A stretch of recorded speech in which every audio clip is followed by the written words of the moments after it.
is Tina Trevino for Latin Biz Today, and I am here this morning in the showroom with Rachel Melendez Mabee. And she works for PGA. She's a program work specialist there. So we're really excited to have her because I think there's a lot to talk about. First, I'd love to talk about her whole background, the fact that she's an Afro-Latina in the golf industry. And then our big topic is about diversity in the golf community and a program that the PGA is super involved with called PGA WORKS. So those are a couple things that are on our agenda. So first of all, welcome. Thank you. Thank you for taking the train ride in. So let's first of all just talk about you a little bit and your background, and I'm assuming you are an avid golfer, so yes. Tell us a little. My mother often says I think I came out of the womb with a golf club in my hand, so I'm a very avid golfer. I've golfed my whole life. I grew up in Puerto Rico. I was born and raised in Puerto Rico. That's where I learned. I learned at a club in Dorado called Dorado Beach. It's actually the home of Chichi Rodriguez's golf course. So that I know. Yes, there you go.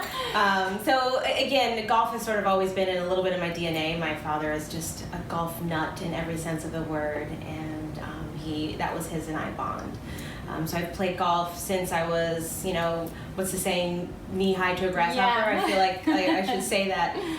And then he was my one and only teacher, to be quite honest with you, through my junior golf and even into my collegiate career until I got my golf coach in college. Wow. My father was really my only golf coach, my source of sort of inspiration, if you will, that came with the game. That's probably why you've stuck with it. Yeah. and those were going to be some of my other questions. Did it follow you along as you went? Because sometimes it's just a hobby and it's a thing you just share with your friends or whoever taught you. But it sounds like it became a pretty serious part of your life. It did. I'm a daddy's girl in every sense of the word. And like I said, that was our bond. He was my coach. He was often my caddy. We got in a lot of fights, not gonna lie. But he always was right. But it also became entrenched in my everyday life. Not only did some of my friends play golf and I met some of my very dear friends on the golf course, but as I got older, it became part of sort of my business strategy, if you will. All of a sudden I was meeting people I would never have the chance to meet otherwise, but on the golf course. I was being presented with opportunities because I was on the golf course. So all of a sudden, golf was, yes, right? Absolutely. It was a hobby, and it was something I did in high school and college, and it helped pay for some of my college, but it did become really entrenched in my life. Did you see a lot of diversity when you were in Puerto Rico in terms of golf? In Puerto Rico, I often say I lived a little bit in a bubble, and I'm okay saying that now as I'm older. Everyone didn't maybe necessarily look like me, but I know I belonged. I spoke the same language. There's different variations in color, but that was never kind of an issue. But when I moved to the United States and I moved to the South, I think all of a sudden it became a little bit more evident. I was older and I was a little bit more cognizant of my surroundings, that it was a little bit of an eye-opener. Sometimes sports kind of neutralizes stuff though too, right? So if you're only looking at things that way, you don't look at color, whether somebody's black or white or Asian. It's just about the sport itself. So maybe that's part of it. But then, like you said, as you moved to Georgia, that's what I was going to say.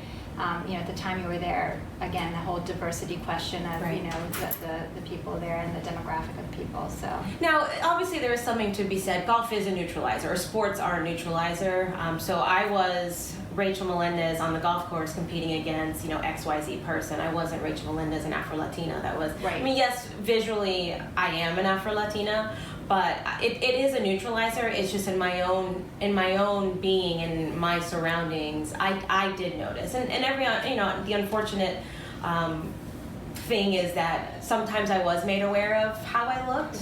Not very often, but I think that has shaped the position I'm in right now and the advocate that I am right now for diversity in our sport, and especially in the workplace, because of the headwinds that I have faced growing up and being in this sport.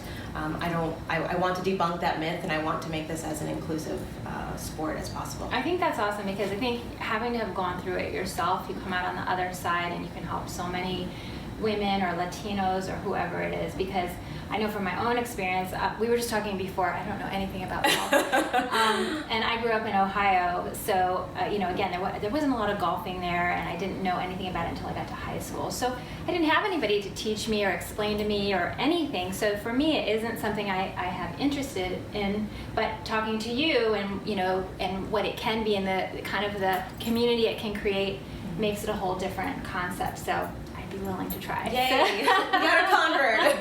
Now just be prepared though. Once you do get involved in it, you're gonna get addicted to it. Yeah, you will be addicted to it. So I have forewarned you. Okay. I have forewarned her. Let's talk about your current role right now as the program work specialist with PGA. So tell me a little bit about how you got there, and then what it is that you're doing there right now. Sure. So I actually have a background with the PGA of America, working on their championships division. So the best way to explain that, so PGA of America owns and operates major championships, and one is the PGA Championship, and it's housed and hosted at different cities. So I started in Atlanta for the 2011 championship, and then moved to Rochester for the 2013. My boss at the time, who's my boss now, he's the senior director for our foundation. When he left championships and went to the foundation, they were just launching PGA WORKS, and it was one initiative, sort of one program under the initiative, which was our PGA WORKS Fellowship. How long has it been then since that? Since 2017. Okay, sorry. So it's only been around for a few years, but he knows my background, sort of knows my story, and thought that it was just going to be sort of a match made in heaven. Perfect fit. Yeah, exactly. And here I am. And really the intent of the program at its most basic foundation level was to diversify our workforce to mirror, quite frankly, what America looks like today. Our game needs to reflect America, so America can then maybe eventually reflect our game. Yeah. And right now, as it stands, it's a very homogenous industry, and we're okay with it, but we're not okay with it. We're okay with it in the sense that we recognize it. Right. And we're doing things about it. What do you think, like, some of the stats would be in terms of male to female ratio, and also the diversity in it? Like, do you have any numbers that you could kind of relate to us? The numbers that I do have are our industry as a whole, from a workforce perspective, is about an $84 billion industry. Now, PGA of America is a sports association, so we are an association of about 29,000 members. So I have the numbers of our membership. So we are about 93% Caucasian, and then the rest is other. So yeah, exactly. We have a long way to go. There's no question on that. But that was the impetus for us to really be so intentional about our efforts, and that's why PGA WORKS and a lot of our other diversity and inclusion initiatives were really created. Why do you think it stayed that way for so long, though? I mean, I can always speculate. We do have some data that we base obviously our narrative on. Some of it is that we're very steeped in tradition. There's a stereotype to our game. If you were, and this is based on a lot of our market research, is that if you think of words that come to mind when you think of golf, it comes up as elitist, very white, very male. And when you are trying to engage the unengaged, then those are the images that are conjured up. It's a club that you just exactly can't get into, I guess. It's a very exclusive sort of place to be in. It's not for me. I don't belong in it. I don't see it, so I can't be it. And we say that often. If you can see it, you can be it. So we have to sort of showcase that there are people of color, there are women, there are minorities in our game, in our sport, in our business, to showcase to our diverse audiences that this is a place for you. Yeah. So the numbers are shifting, and we're confident that they're going to continue to shift. And we're happy to be a leader in the space in changing that narrative. That's huge. It's an amazing place to be in, I think, right now. Even if you can see a small percentage change, that's massive. So. Often a mentor of mine has said, we're talking about the micro moments of inclusion right now. We can't really focus so much on the big picture. That's our goal. But we have to focus on those micro moments of inclusion and really be prideful of those as we continue that ripple effect. Right, yeah. You won't be going backwards, I don't think. I think no, every hopefully day not. it's always going to be forwards from there. So to the PGA WORKS that we're talking about, so like you said, it's a program that's designed to diversify the golf industry. And I saw that there are a few different platforms that it's involved with. So tell me a little bit about each of those components that you guys try to build on to do what you're trying to do. Sure. So as I said, it started off as actually just one programmatic element under the platform, which was our PGA WORKS Fellowship. It's now grown to, really it's an entire platform dedicated to workforce diversification, and we bring bring this to life through fellowships, scholarships, career exploration events. We even have a collegiate championship that has a career expo. Again, all designed to engage the unengaged. So with the fellowships, it's a year-long paid opportunity. It's fully funded by PGA Reach, which is the foundation of the association.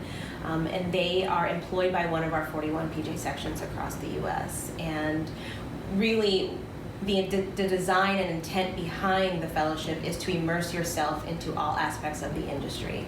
We want a business administration major or a communications major, even an IT major, to really look at this kind of opportunity, because you are going to immerse yourself in different aspects, and that's by design. Right, business has different components. Exactly. Golf has different components. I often say, and I think the light bulb goes off, is that golf is a sport, no question, it is a sport, but it is also a business, and it's an $84 billion business. We have IT components to our industry. We have chemists. Who do you think is making the resin behind our golf balls? Of course, we have communications and sports marketing. So it's a business. If you're not going to be on the championship circuit, you can certainly exactly. There's a way that you belong. No question on that. So that's where the fellowship really comes into play. But like I said, we are an association, and we do have memberships, so we want to increase the diversity of our membership. So that's where our PGA WORKS scholarships comes into play. We have what's called golf management universities, and they participate in a PGM program, which is professional golf management program. It's essentially a golf major, and the pathway is to pursue eventual PGA membership. That's awesome. It just kind of guides them right into it automatically. And it's part of your coursework. It's part of your studies. It's your major in your school. So to, again, engage the unengaged and inspire those that maybe not have thought about golf in that respect, or didn't think it was accessible, or membership wasn't for them, that's what this scholarship now is for to get entryway into some of those universities. I love that. And I was looking on your social media, and I see a lot of great posts with young kids and ladies and diverse backgrounds, and it's awesome to see every day like somebody different who which somebody's going to be able to say that looks like me, that looks like me, Exactly. And you just said it, if you can see it, you can be it. You just personified it, and we're really proud of our social media channels and really personifying that, which please follow us at PGA WORKS. But it really does showcase not only what we're doing, but the experiences that some of our participants are going through. So the other components, we do have a PGA WORKS Beyond the Green. That's our career exploration event. It's typically actually held at our PGA Championship site, so that's already cool in and of itself. Right. You're invited to a major championship, but the career exploration event is just that. It is an event where high school students or college-bound students can get a little taste into the industry. We have panel discussions, we have speed networking, they even get a VIP tour of the inner workings of the championship. So again, it's a little taste of it just to engage them entice them a little world. bit. We're debunking the myth that this is not for you. Yeah, they wouldn't have had an inside view of that whole thing, if they didn't have that opportunity. And a lot of the professionals that are involved with this are of color, are minorities, are women. So we go back to what I keep saying, that if you can see it, you can be it. So they're seeing those people in those positions. Right. So it's really cool. And I love, so Rachel and I spoke, I think it's now like maybe 2 months ago, the first time we were just kind of doing our little intro together, and we were just understanding each other's roles, what I do at Melendez today and what she does at PGA. And one of my favorite things, because I told her, again, I repeat it all the time, I'm not a golfer, I don't know anything. We're going to get you though, we're going to get you up there. The one thing that as soon as she said it, I was like, I like this woman. She mentioned the catchphrase, the power of the invitation. And to me, there was nothing better than somebody saying that to someone who doesn't have even an inkling about golf, and already it made that connection. So I love that you use that phrase and what you guys are doing, and just tell me like how that kind of came to be, and how you envision that. What do you think that really means, for the PGA? Oh, absolutely, and thank you for bringing that up. That is something that we often say amongst ourselves at the PGA of America, especially when we're doing our diversity and inclusion initiative. So it's such a feel-good statement. It is. I love it. In fact, so again, my mentor, excuse me, she's the one who really helped personify that a little bit and really bring that to life. And because she spoke about it in the sense of, imagine yourself if you really took the time to sort of invite someone else outside of your, what she called the vortex of sameness. Take yourself out of that and really look at inviting someone else into our sport, into our game, into our industry. Like, what would that look like? So that's where that power of the invitation really really came from. And it's very impactful, and I love that you really felt it, because there is something, it's human nature, it's natural to sort of be in your comfort zone and invite those that look like you, that sort of share your same interests, values, whatever it may be. But if you take yourself out of that and invite sort of someone that's outside of that, then you're starting to invite sort of differences into our sport. You can sit with us, industry. right? Yeah, You can be absolutely. part of this, I think. And that's part of really personifying the inclusion portion of it. Diversity and inclusion are two distinct sort of words. They're layered together, but diversity really is one thing.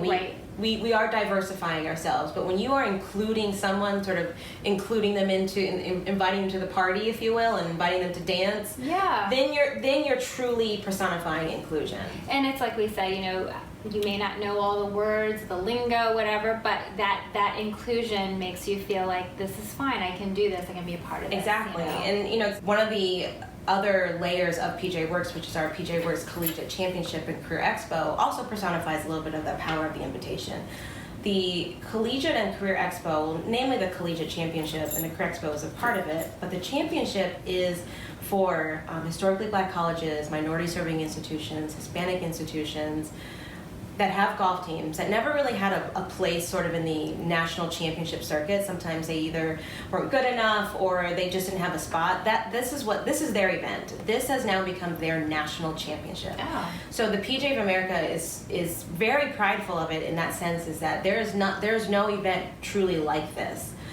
So we are now taking a leadership role in inviting, if you will, out these institutions, these minority-serving institutions, and historically black colleges that sometimes wouldn't have always been synonymous with golf teams, and now having their national championship. That's here. pretty amazing. Yeah. I really love that. That's an amazing thing to have accomplished, actually. It is, and because of that, we want to obviously still personify what PGA WORKS is about, and we have a PGA WORKS Career Expo as part of the Collegiate Championship.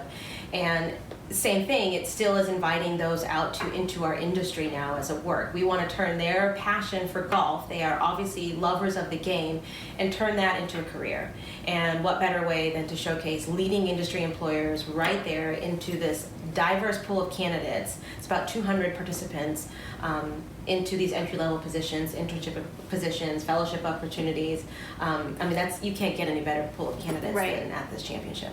That's amazing. I love it. So what do you think, I'm going to ask you one other thing, actually. So just going back to you, actually, with this PGA WORKS and, how important it is to you, just tell me a little bit about what that means to you and what you want to accomplish out of it, Well, sure. I think it's important to me because I've experienced sort of the headwinds that come along with looking the way I do and playing the game and now working in the industry. And it's a driver for me. I truly eat, sleep, breathe this program. We had one of our first marketing videos that we interviewed one of our first inaugural fellows. And she said in this video that she's a black female and she doesn't belong in golf. That was sort of her mindset of it. And it hit me deep as an Afro-Latina, of course, and as a woman of color, that narrative cannot continue. Right, it could have been you if you didn't get past what you did, and that's the unfortunate thing. Now, the great thing about that, however, which continues to drive me, is that because of her experience of going through that fellowship, the next question, or I think a little down the road in the video, when she was asked how she saw herself as far as a career, she said she would choose golf. So it works. It actually gives me chills thinking about it because it's that powerful. It's that powerful, but you have to experience it. So you have to see people that look like her, and her and I still keep in contact to this day because the experience was so impactful for her that she now would choose golf as her ultimate career. That's great. For ones that in the beginning she didn't even see herself in. She literally said she didn't see herself in that role at all. So it can be quite the transformation. So for you, as you're working on all these, what does your days kind of look like in terms of what you do with this program? No day is like the other. I do a lot of traveling. It's a lot of grassroots initiatives because these are not opportunities that we can just put on a flyer and post it on a job board or on an ad. Because again, we're running into let's golf. those. You have to have a conversation Absolutely. with people. It's the images important. are still conjured up Yeah. of elitist, it's white, it's male. So we have to go where our audiences are. So we like to have partnerships with Latin Biz Today, or with universities, with HBCUs, with Hispanic serving institutions, and go to those audiences and those students and really educate them on the opportunities that are available to them. And you see it. You see the light bulb go off that, oh, well, with my business major, I guess I can be a golf. Right. I can really make an impact. I didn't think of it like that. Possibility. Exactly. So it's a lot of grassroots initiatives, and I'm totally fine with that. I'm a talker. Maybe that's the Latin in me. It works. But yeah, it works for you. It works right now. So maybe that's why my boss also hired me. But she golfs really well, and she talks amazing. Sold. I'm hired.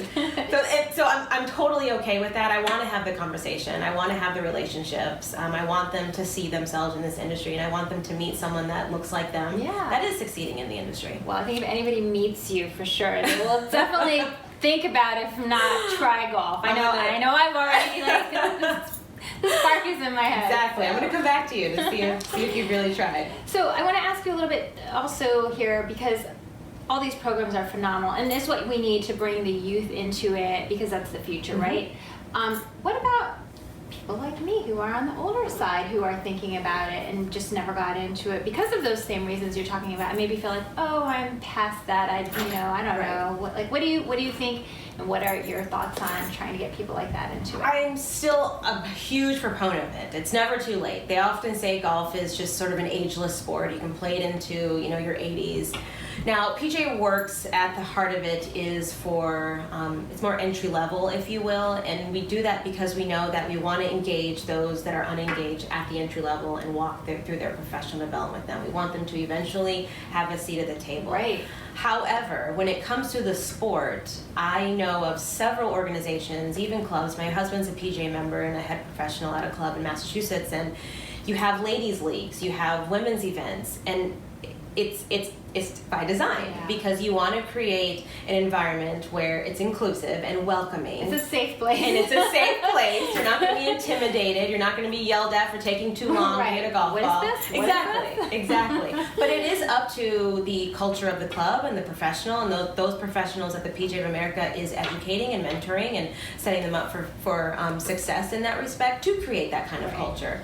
But, I know of several organizations, even outside of the PGA of America, that are creating these sort of leagues, if you will. And it's a social event. It can be a social event. And then, I'll go back to your story where you were a child learning from your father. And, maybe there are people who are at this older stage who don't know, and yet they might have grandkids who are coming up through these ranks that we're talking about, and you want to be able to have them connect too. And we see it a lot with grandparents, especially, that are bringing their grandchildren out, and it's as cheesy as it sounds, it's so heartwarming. It's heartwarming. I'm sure that's probably the only word you can use with it. It's just nice to see passing on those traditions, and that's definitely the one way, like it came to you initially, but then you have all these kind of places here where you really need to do the work and get, and bring diversity in and bring the youth back into it. So and we do a good job at the development of engaging youth and diverse audiences into the sport. Like, we're making it way more accessible. We have a great program called PGA Junior League that is the design of that program. Where we want to take a step further with PGA WORKS now we've sort of captured their love of the sport. Now let's drive them into the business. Not everyone's going to be a Tiger Woods. Not everyone's going to reach that elitist sort of level, if you will, or elite athlete level. So let's turn their passion into a career, as we say. We've captured it. Let's keep them in this sport now in a business sense. Right. Well, this is awesome. Is there anything you want to share in terms of events or anything coming up, or how people can kind of get involved? Yeah, the biggest thing is May is a big month for us. May of 2020, we have our PGA WORKS Collegiate Championship and the Expo. Our social channels are the best way to really engage with us and really see what we're all about, is at PGA WORKS. But within PGAreach.com PGAreach.org is the true website that houses all of our information. And there's donation sites, there's ways to really get involved when it comes to PGA WORKS. Okay, that's great. Well, we're going to put up some links when the video comes out so that you guys can take advantage of some of these programs that Rachel's been talking about.